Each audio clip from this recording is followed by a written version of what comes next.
పెద్దలందరికీ, ఉపాధ్యాయులకు, తల్లిదండ్రులకు, గ్రామ పెద్దలకు, నాతోటి మిత్రులకు 77వ గణతంత్ర దినోత్సవ శుభాకాంక్షలు.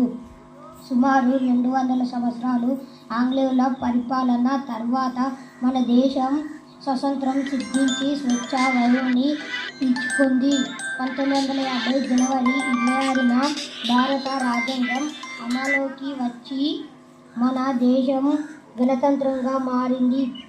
మన హక్కులు, బాధ్యతలు, స్వేచ్ఛ ఇవన్నీ మన రాజ్యాంగం ఇచ్చిన గొప్ప వరాలు.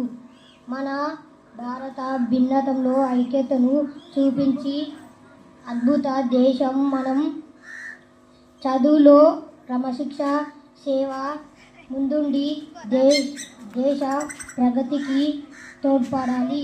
జై హింద్. Very good. అది మనకి చాలా